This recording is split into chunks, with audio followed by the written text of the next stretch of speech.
Hey everyone, it's Simone and Bella, Crystal, and I are here with you for another soul conversation. We are so excited to talk to the 10 tonight and see what it has to say. And Bella, why don't you? It's been a while since we have gone live with a soul conversation. Why don't you tell everyone about what happens and how they can participate? Yeah, so we are going to ask questions to the 10, which is the natural in the 64 doors. And it's the gate of naturalness in human design. And is also naturalness, I guess. Yeah, naturalness and being in the gene keys.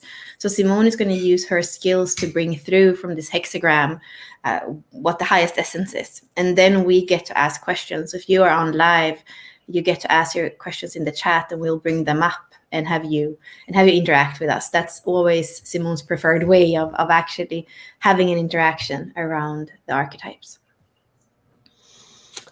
All right. Well, let's see what the 10 has to say. And if you are joining us, we love your questions. What we have learned over time is great questions make for great wisdom to come through. So we hope you'll co-create with us. All right. Let's see. I would like to communicate with the soul of the 10 Gene Key Gate by Ching. For the purpose of wisdom, for healing, for the highest good and the highest vibration. Will you communicate with us?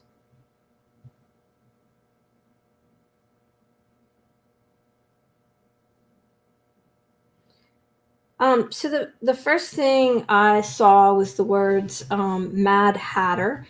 And I saw this kind of wall like made with Lego bricks, and they all just started kind of flying out. And now the 10 is laughing, and he is inviting us. He says, "Come on, let's go. Let's go on a journey." And he's very happy and joyful for this. And there's a bit of, as we were walking, there's a bit of what I imagine would be like walking in nature, having a conversation with someone that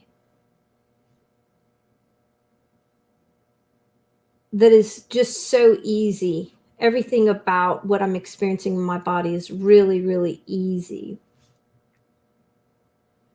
And he says, but what I want you to do is I want you to go into your heart of hearts. And he kind of turns around and he goes into his heart.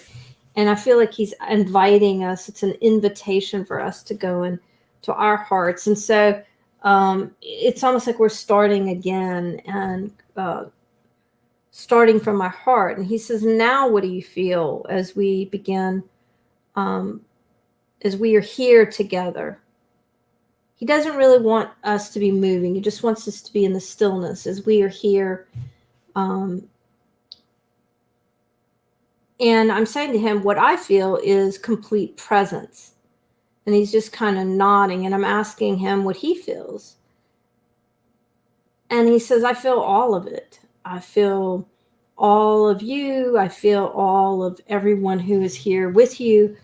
I feel the totality of the whole experience. And he notices that, some of it is super high vibration and some of it is lower vibration. And he's not editing out any of it, that he is willing to be present with us with all of it. And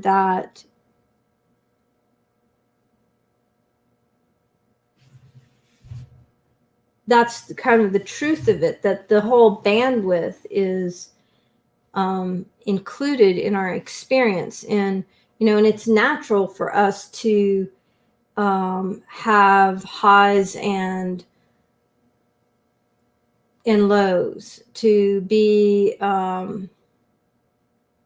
he flashed me the word constricted as well as infinite, and that we have this whole range of experience that is multitudinous, he says, and that it's unnatural to reject it. When we're in our naturalness, he says, we don't reject any of it. We just receive it all. We are aware of it all. We acknowledge it all in our naturalness. And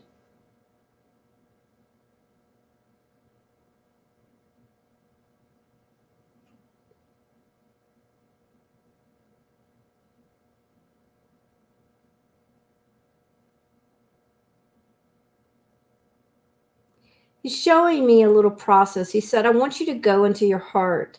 And I went into my heart, and then he asked me what I felt, and I felt him in my heart. Like I received him in my heart. And then he was like, what do you want to, what do you want to do with me when I'm in your heart? And I'm just saying, I want to be present with you and learn from you and share with you. And he says, well, that's not completely true. Your intention wasn't to share with me. Your intention was to receive from me. And that's true. I hadn't even thought of sharing the truth of my heart with him. And he goes, you see, this is the naturalness. He says that you want to receive from me, and I want to receive from you. And so how, he says, how do we negotiate that? And I'm saying, well, if I'm wholehearted and you're wholehearted, we can connect in that bandwidth. And he goes, that's correct. But when you have just looked at what you want and you haven't looked at what the person, or received what the person you're in relationship wants, it's not completely natural. There's not just you in the equation. You've just plunked yourself down into my Garden of Eden, my perfection, and you wanted something. And if you had asked me what I wanted at the beginning of this interlude, that I would have received you, what I would have said to you is, if you'd started with a different question, was, I receive you in my garden, in all my naturalness, and I would like for you to share your heart with me. And I'm just saying, I can do that. And he's like, what is the apple that you would like to share from your heart? And I'm being really honest, like I haven't spent a whole lot of time with the 10. And so I would really like to know more about you, 10. And I'd like to truly understand you at the cellular level. What's in my heart is I would really like to understand you in my cells in a way that you're unforgettable. And he says, you're talking about oneness. You're talking about literally inseparability. And I'm saying, yeah, that sounds delightful to me. And he says, oh, okay, let's go there. Let's do this. Because if I'm inseparable from you, you're inseparable to me. And he says, do you realize that? And I go, well, now that you put it that way, yes. And then he says, and then you're inseparable and I'm inseparable from the whole quantum field. And I'm kind of getting his point, And he says, do you still want to go? And I'm willing. Yes, I do want to be with him at the level of cellular consciousness, DNA consciousness.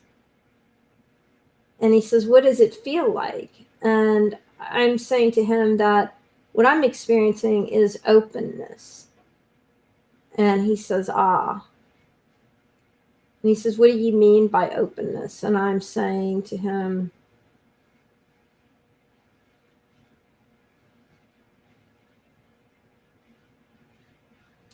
it's like breath. It's like the tide.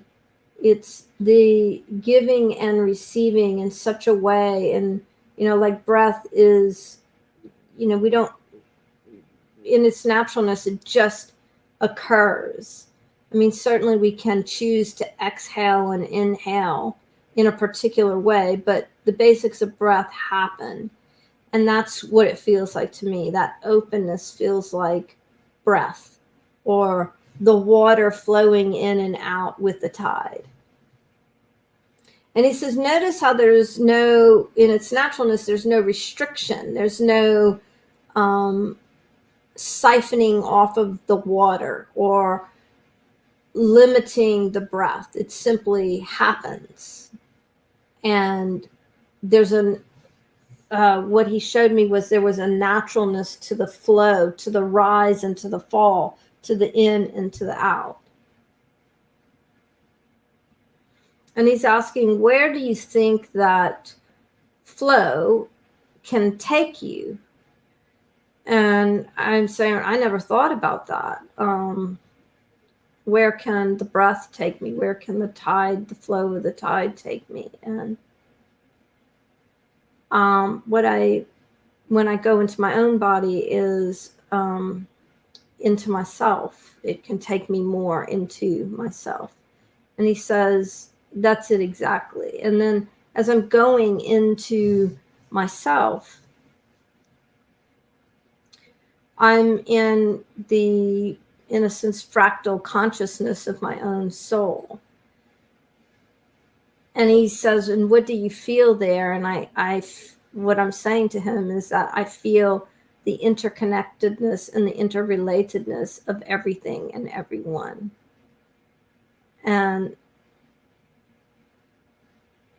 he's encouraging me to go deep, to go deep into myself. And as I go deep into myself, I feel like I'm in the heart of Gaia. And he says, when you get to the heart of Gaia, where are you? And I'm immediately in the universe. Like I'm both in the heart of Gaia and in the universe all simultaneously. It's as if it's a portal between the two.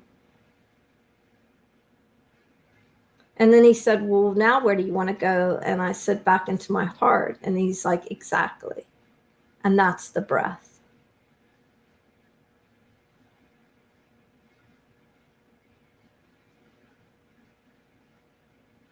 And now he's asking me, would you like to play with all these beautiful people who have joined you? And I'm saying, absolutely. So, Bella, I'm going to invite you back in. And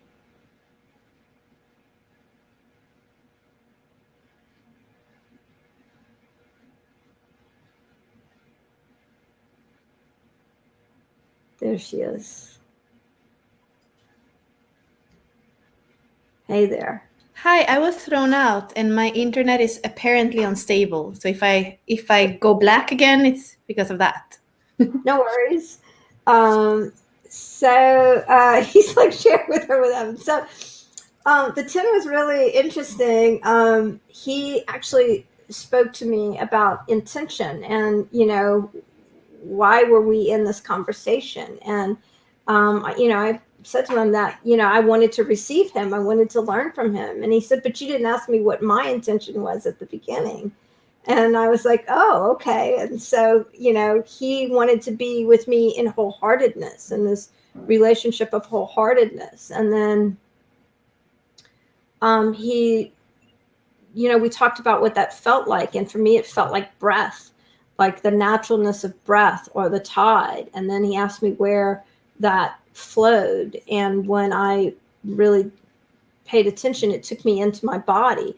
And it was like I was in the fractal of myself, and he encouraged me to go deeper. And then I felt like I got to the heart of Gaia, and immediately I was also in the universe. And we experienced that. And then he said, now where do you want to go? And I said, into my heart. And he loved that, to bring it back into the heart. And then he invited everyone. He said, let's play with these beautiful people who have joined us. So I invited you back into the conversation. So, yeah. Yeah, I feel it's a cool question because we were doing this during the whole year in the transit, right? So Mm-hmm. we were really intention was to feel into that energy of the transit, and maybe people that had their birthday or has it in their activation sequence. A lot of these people were the people who could come in with questions, and now suddenly we are doing these two transits that were the last 2 weeks of the year. So the 10 is not in transit. So I think it's kind of fun to have the question, kind of, what's your intention now? You're way off time,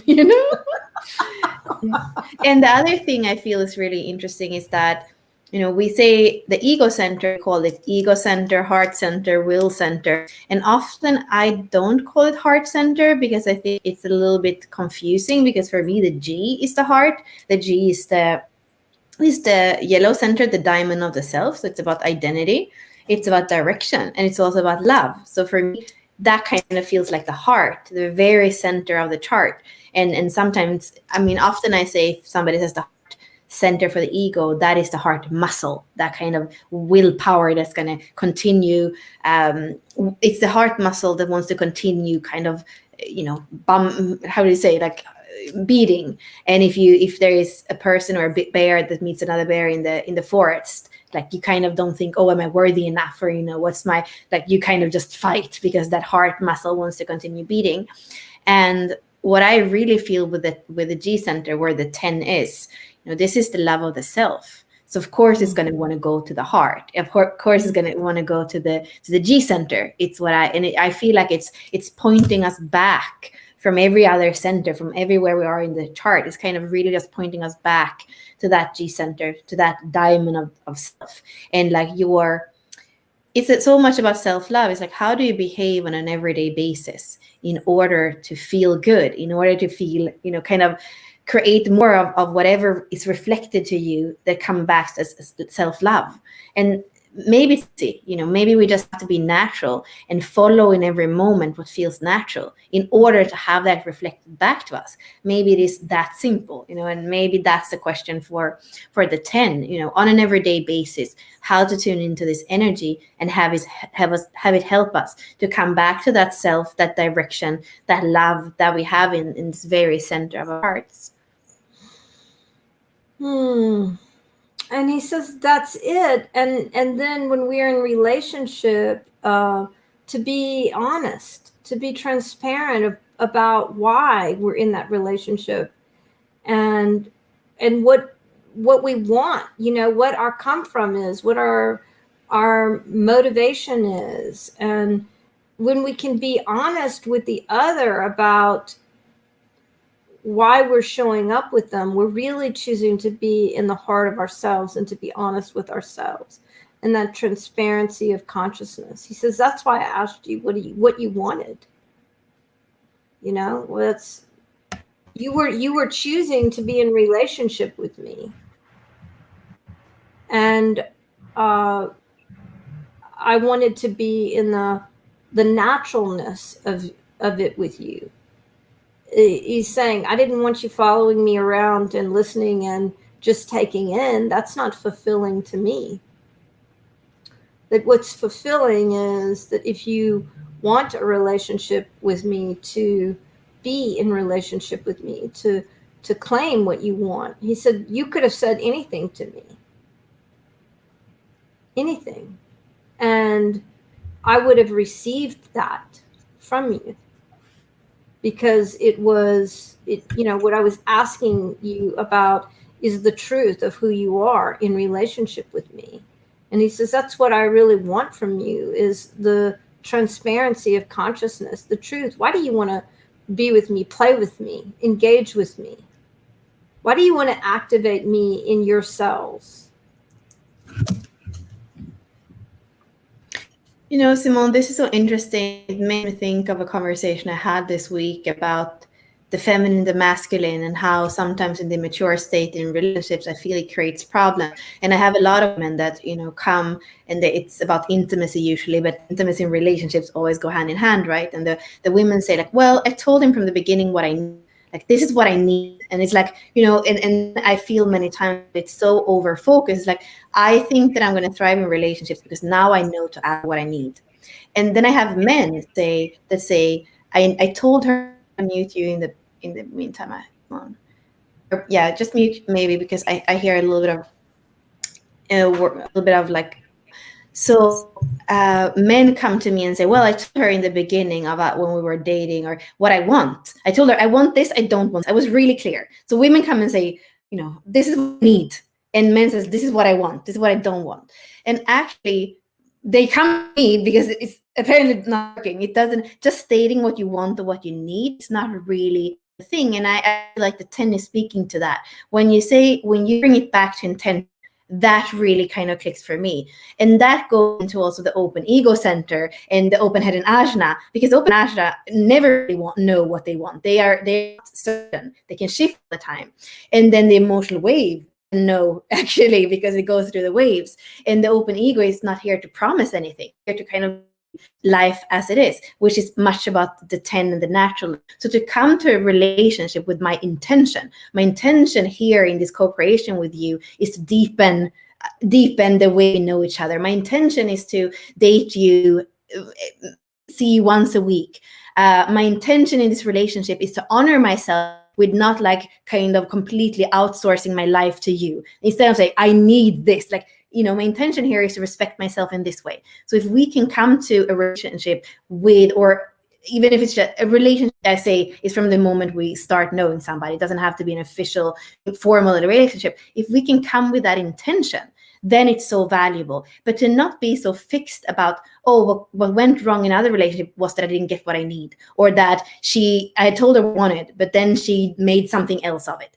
No, how to actually come back into something that is more fluid, that is an intention, and not make us be sure about something, because maybe this relationship is completely different. But if we think that it's just the same as what we lived before and we need to state these things, then we're kind of expecting more of the same that is not in a high frequency. So I would love to speak it with a 10 about this, or have any input. Oh, he's loving this. And he's taking us to intention, he says, because it it is a snapshot of what's in your heart in the moment. If you can truly articulate what your intention is, you've gone into your heart and you know. And if you are wholehearted in that and transparent in that and fearless in that and courageous in that, and you can articulate that, he says, just being in the presence of it, you could literally be breathing with someone else and they would have this awareness, because he's saying that your intention is always there and the other person will always have some kind of awareness of it. But you're owning it is what's so important. And he says that when you show up wholehearted like this and fearless in this way, and you are taking responsibility for your intention, he says this is when uh, the the opportunity for expansion occurs, because he's taking one of your examples that you just talked about, like the man who says, this is what I want and this is what I don't want. And that doesn't include the intention of, this is what I would like to create with you. Because if that person can go into, this is what I would like to create with you, and this is why I would like to create with you, then they can get out of the conditioning. Because when you start to own your intention, you can start to become aware of, well, why is that my intention? What where did that spring from within me? You can have a conversation with the other person about, oh, if I said to you, oh, my intention today is this, just like when the 10 asked me what my intention was, he could have come back and said, oh, well, that's interesting, why is that your intention? Why is that what you want? And now we're in a relationship where exploration is possible. We're not in a relationship where I'm just hitting repeat, you know, repeat of every other relationship I've ever had that is not this one. It doesn't include you, you know. He says it's so important because really the honesty, he says you humans think that honesty is about being honest with someone else, but really the honesty is about being honest with yourself about what your come from is and why you want to be in this arc. He calls it an arc in this relationship, and what it is you hope to reveal. And he took me to like a potato field where he's, you know, there's, you know, the potatoes are underground and you pick them, I think, when there's a bloom up above ground. The bloom is the indicator of the potato below. And he's like, you know, what's blooming? Where's the, and he's using the metaphor of like pulling the potato out before the bloom, when there's not the bloom yet. And I'm not quite sure. He says, stay with me. And I'm like, okay, I'm in a potato field with him. He's like, what do you want to eat? And he's looking around at this whole big field of potatoes, you know, that they're all underground. You don't really even see the potato. And he's like, what do you want to eat? And I'm like, I don't know. And he goes, that's my point. What do you want to take in? You know, that's what he's in a sense asking us, right? What do you want to take in? And I said, I don't know. And he goes, well, then how do you know which potato you're going to pull, right? If you don't know what you want, how do you enter the relationship or the conversation or the engagement? He goes, now think about what you really want to take in. And the first word that came to me was beauty. And he says, okay, now look around this field. And I'm looking around the field and he goes, where's the beauty? And I know exactly where it is. Like I know which row, I know how far down. He goes, exactly. Because when I said beauty, suddenly that's infused in my field and I can just go right to the place in the field where it's going to be the most beautiful experience. He says, now try something else. And I'm like, okay.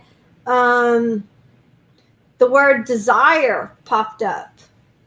So I said, okay, I want to have the experience or take in desire. And he says, okay, first go into yourself and where is it? And I can find it in my own body. He goes, okay, now use that as a homing device. Look from that place in your body. So I'm looking from that place in my body, and it's more of an area instead of like a specific point. It's kind of like over there. And so he's saying, okay, go over there. So I'm moving my energy over to there. He goes, okay, now look from that place in your body, and it's still kind of a nebulous area. He says, okay, now bring that energy up into your heart. So I'm bringing that energy of desire up into my heart. And he says, now look from your heart. And when I look from my heart, I see it all over the field. It's not quite right there, but I see specific spots all over the field. And he goes, now that's good. Now look from your heart with your desire, and which one of these opportunities do you want? And I see the exact one. He goes, okay, now go over there. So I'm taking my energy over there. And when I get over there, it's almost like immediately one with me.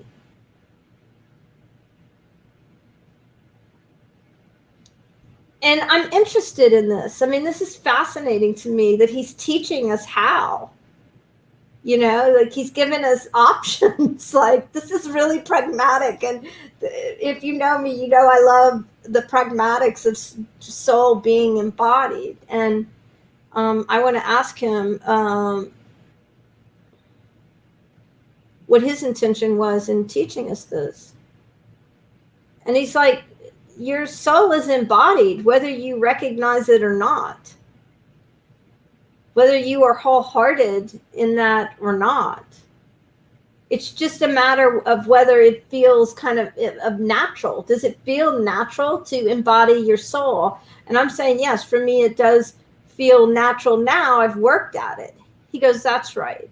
And he says, so imagine being in this field if you have not done the work to, experience the soul and embodied. And he says, just imagine if you hadn't done the work to embody your soul. When you looked around this field, what would you feel? And I said, I wouldn't even know where to begin. And he says, that's it exactly.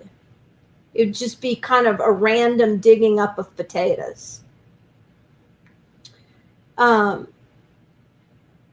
he says, I'm encouraging and nurturing, hopefully, in each of you, this desire to experience the soul embodied in a way which informs your intent. It almost exponentializes your intention and your awareness of the intention. He says, now look across this field. He says, tell me what you see. And I said, oh, I see so much of myself. And so many things that are important to me, I actually just see them. And he says, look at the clarity when you look across this field with your soul embodied. And it's true. I mean, I look instead of looking across it and being completely overwhelmed, like, where would I go? Where's the, I know exactly where I'd go, where I'm drawn to. And now he's bringing other people into the potato field. And so there are people, just imagine there's an open field and people are milling around. And he says, what do you see? And I am saying to him, I'm seeing a lot of people who don't even know why they're here. I'm seeing people who are very precise. I'm seeing the whole range of society in this field. And he says, and where do you want to go in this field? And I said, I still want to go with what resonates within me. He says, now go to a place. So I'm going over to a place and there's some people there. And he goes, I just want you to stand here for a minute. And he goes, what do you notice? And I'm saying, well, I'm noticing that one of the people there is completely clear and the other person is not clear. And he says, and who do you want to engage with? And I said, well, there's a part of me that wants to engage with both of them. And he goes, do you know why that is? And I said, well, I think it's because it's my 4 line, that wants to, be in relationship with everyone. And he says, he's just kind of nodding his head. He's paying attention. And he goes, and what else? I said, well, my 6th line is here to bring in what's not here yet. And he goes, and so how do you want to approach this? And I said, well, I just got to be with them, because if they don't invite me, they're not going to be able to hear me. And he goes, exactly. So while you are engaging with the energy for yourself, you can just be in your naturalness with them, and you can see who sticks around and invites you. And as we're having this conversation, the person who was kind of confused, who was just milling about the area, just on its own is just kind of floating off, moving away. And the being who was, standing there the whole time is starting to engage with me in a conversation. And he asked me, what are you doing here? And he goes, now do you see your invitation? The 10 says, now do you see your invitation? And I'm saying, yes. So I feel like he just showed me an example as a 4-6 projector of what that might look like. And he says, what if you were a 1-3 generator? I'm hypothesizing that I would want to research and go in depth and have some fun along the way. That's what my hypothesis is. But he says, well, then my point is that use your profile to engage with this field. Don't be in the naturalness of her. He points to me being, for the people who are here with us, be in the naturalness of you. And where does your energy take you, and why? What's that motivation, and what do you do when you get there? And he says that's wholeheartedness. He says that's embodying the truth of who you are wholeheartedly, and simultaneously allowing your soul to be a part of that engagement. Jacqueline, my eyes kind of go to the chat. Jacqueline says, interesting, I am a manifesting generator 1-3. And I'm like, Jacqueline, did you just manifest that example? Good job. Good job. Bella? I was feeling in about the self-obsession in the shadow a little while, and I feel like usually when when you listen to what comes through, it doesn't really take you to the shadow frequency. You kind of get solutions. I do feel like what I was saying before about this is what I need, this is what I want, has to do with that self-obsession. And maybe a little bit with a 1-3 that doesn't want to make the same mix, that want to be in a win-win, but it's not completely ready to surrender into their naturalness. And there is something, and I have open head and ashna, and I'm a sacral authority. There is something that rings a little bit false to me about always knowing what I want. Like I can always have an intention, but I don't have a defined head and ashna. I'm often like, I can feel a direction, I can feel my intention. Always, I don't know, maybe because we're in the 30 right now, there is a lot of like that, what do you desire? Do you have the fuel for desire? But there is something for me here where, yeah, I'm not sure that always knowing what I want is even something that I'm longing for. Like I kind of like this element in life where I'm like pulled in different directions. I don't always know exactly. I have an anticipation, I have an intent, but I don't always know, oh, I'm going to go to the potato field and I want this or that. I don't even know if I always want beauty. In my naturalness, I actually quite a lot like the ugliness of it too. It's like, oh, wow. Because for me, the natural thing is that everything isn't nice. Everything isn't beautiful. Like there is all these elements where I almost don't want to live life. It would feel like a horse that has this, if I always know what I want. So I feel myself a little bit like wondering what's really there. What is it? What's there? Because that's what I'm feeling now. Yeah, let's see what the 10 says. So he says, my example provoked you. And he says that intentional wholeheartedness. He's showing me how energetically, he's showing me a picture. And what the picture looks like is this great bowl. And when he said the words intention and wholeheartedness, I started to see energy kind of swirling in this bowl, kind of building up, swirling together. And he says,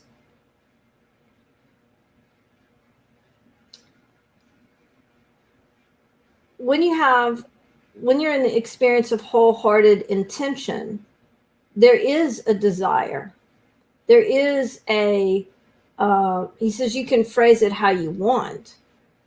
And it might be transpersonal, it might be personal, but you have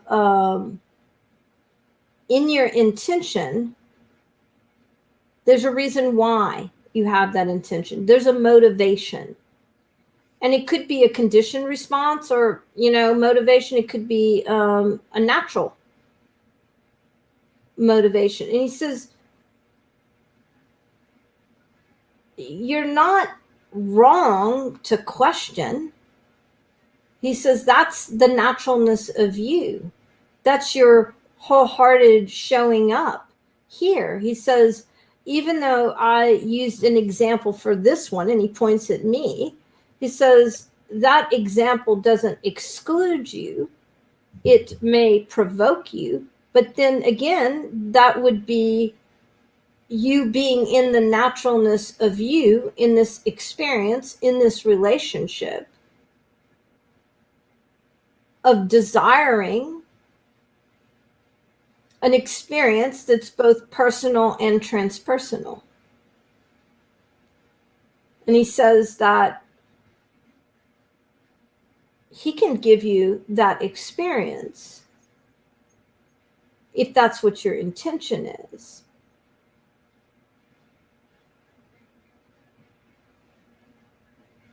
And it's like he takes me out of the potato field a bit, and there's kind of this rainbow like energy, this arc of energy.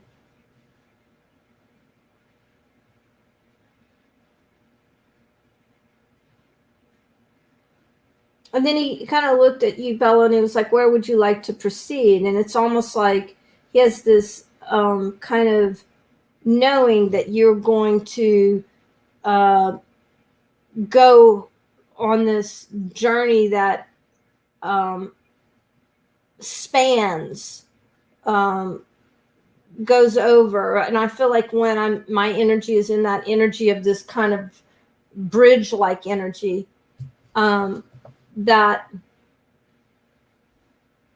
when you're on this bridge, he says you can see the truth of it all.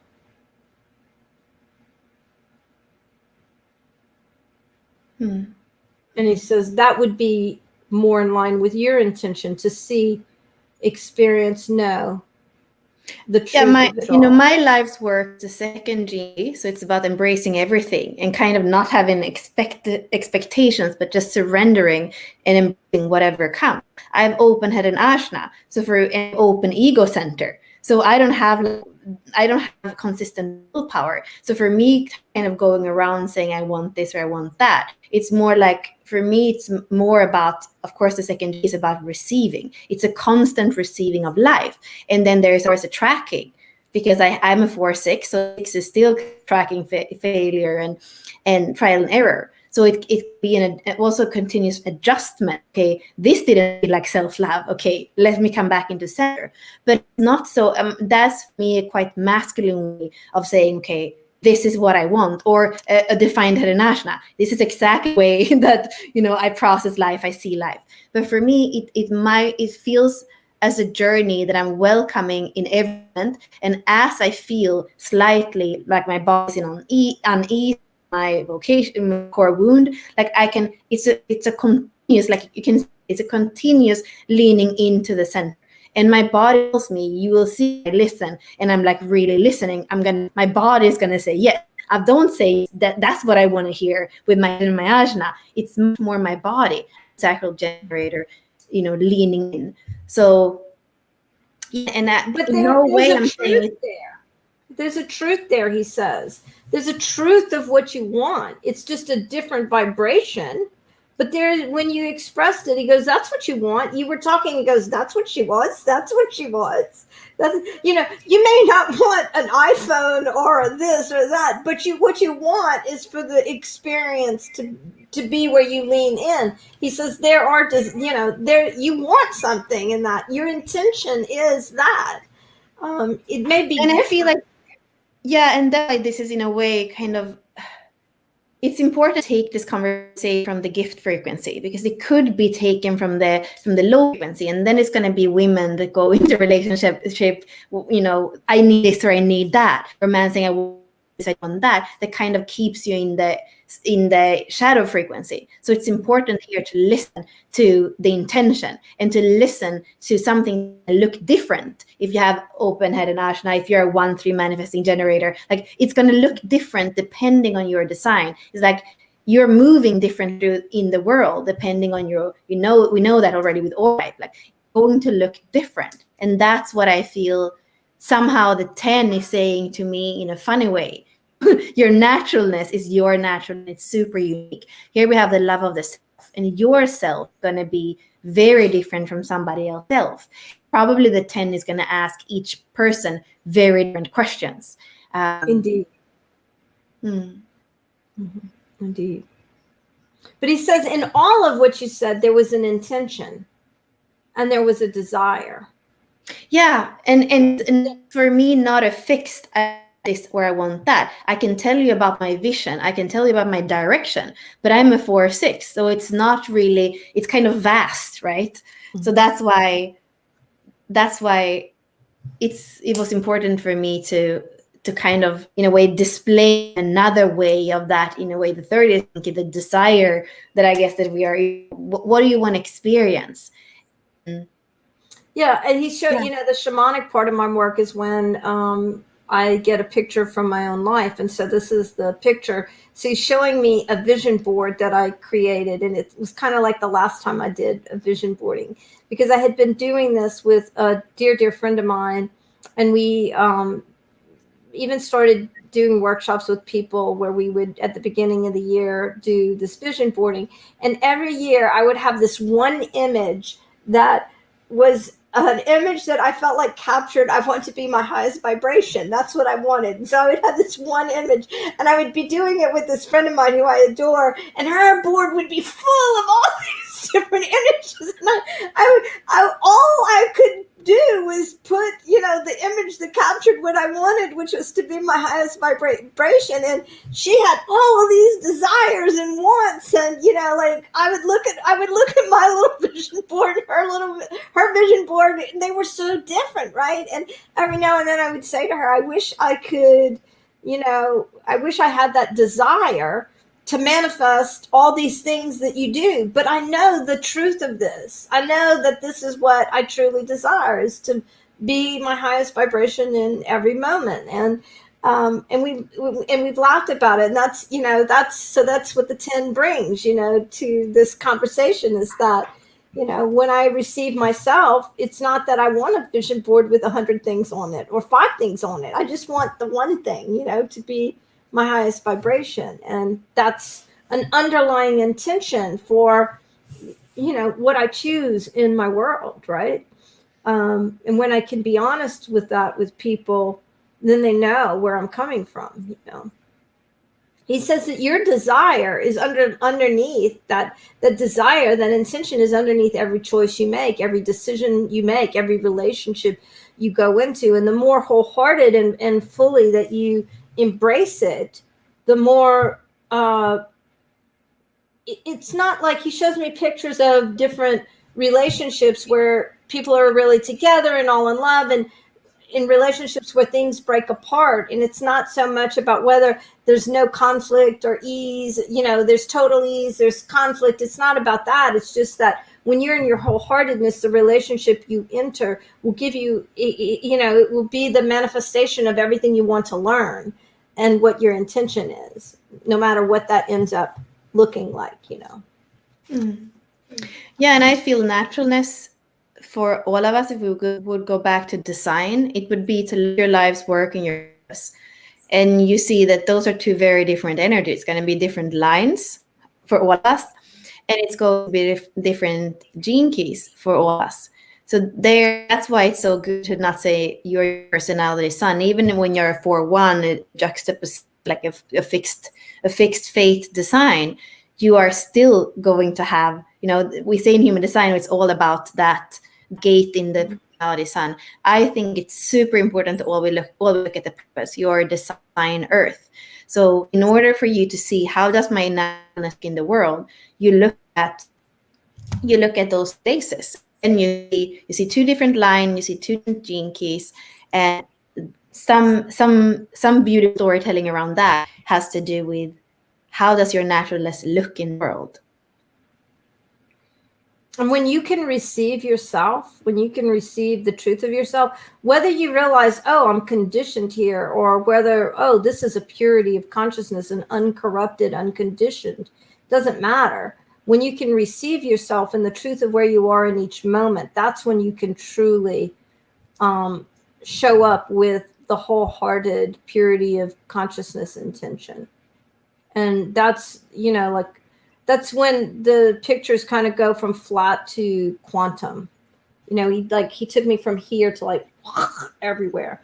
Imagine we're looking at a Merkaba flat, and then suddenly it pops up and spins and, throws other Merkabas out. So this is feeling like complete. He just flashed me the word complete. So do you have any other questions, or does this feel complete to you? Yeah, it feels complete. And I wanted to say to everybody as well that the format, so now we have been taking a poll. We are going to go into the portals of deconning from, actually it's 2 months from now, in April. And maybe we'll start a little bit before, maybe we won't. There's going to be a podcast for the transit. And then inside of Unlock Your Design, we're going to weave everything: the gate, mnemonic gate, the programming partner, the gene key, Ching, the codon ring, everything you can ever imagine around every single hexagram. So if you want to be part of that, you can reach out to us. But really, to kind of, yeah, to shift a little bit the dynamic of these conversations. And I feel like any of these I would like be able to put on when I out walking or something, put on YouTube and listen to them. But if I would have them in a podcast, and I could make them go faster or slower, it's like there is something that I love podcasts. So that's what these conversations tune into. If you want to ask questions, if you know that you have questions, there was one question we didn't get to today, like, is it different on the design side and personality side? And of course it is. For all the different archetypes, is going to be different where they are in your design, what planet, and in what side. And so what we are going to do, if you're in our member group, the Inner Circle, which is a membership that's starting now, is I think it's 22 per month, then you get to ask the questions in beforehand. So even if you're in Europe and now it's like 4 a.m. or something for you, you are going to be able to ask questions. It's also going to be the same thing with Simone and I, what we do with the profilings. If you're in a circle, you get to ask, to upload your chart when we have readings. So that's a little bit more of a like an intimate way for us to do things and to include people in Australia, Europe, in other time zones. And we still probably will go live from time to time, and maybe recording at the same time. But that's, even for the quality, is what I feel is the next step for us. So, I don't know if you have anything about that you want to add, or is it clear? Yeah, I'm so glad you brought that up. I'm super excited because if you've been enjoying these soul conversations, you know that Bella and I started, what was it, February last year? Have we been at it a year? Because Yeah. we missed 2 over the holidays, but we started this a year ago, and we've gone through the whole calendar, every transit. I think we have one that we missed over the holidays, but we're going to be starting our second round of this. And we're learning, right? It was our big experiment, and we're learning things like it would be nice for people to be able to speed up how fast they listen. A podcast might be better, and we're learning how we have to reorganize ourselves to make it work, and where we're going, and to serve everyone, and the transmission, as well as do it in a way that's loving. So yeah, if you'd like to be a part of that, we would love to be with you in the Inner Circle. But honestly, I have to say, in my heart, I am so super excited to be in community through the portals of deconditioning as we go through the whole wheel in community, because, well, I'm a 4/6, so I love being with other people. And I was an academic for my career. I can certainly read the Gene Key book on my own. I can do my own research. I can do my own contemplation, and I'm happy doing that. But I also know that I really, truly love the journey when I'm sharing it with others. And so that we're going to be doing that in a focus group, Portals of Deconditioning, walking through the wheel with our group. I'm so super excited, and I can't even begin to. I know how much that I have discovered about myself, how much conditioning I have um, become aware of, and how what those red threads are in my own life. And when I start teasing that deconditioning out, how I'm transforming. And I feel like that's because we had these ongoing conversations throughout the year, and so I'm super super excited about portals of deconditioning. And if that sounds light to you, reach out to us, and we would love to share more with you. And we will keep coming to you whichever way you join with us, whether it's through our podcast, eventually podcast, or you join Inner Circle or Portals of Deconditioning. And we love you for being with us on this journey. Thank you, thank you, thank you. Thank you. And I'm going to just disconnect from the 10 and make sure he didn't. He said, "Now that was wholehearted. He's acknowledging that I shared from my heart my intention, and my motivation." So anyway, that was great. All right, till next time. Thank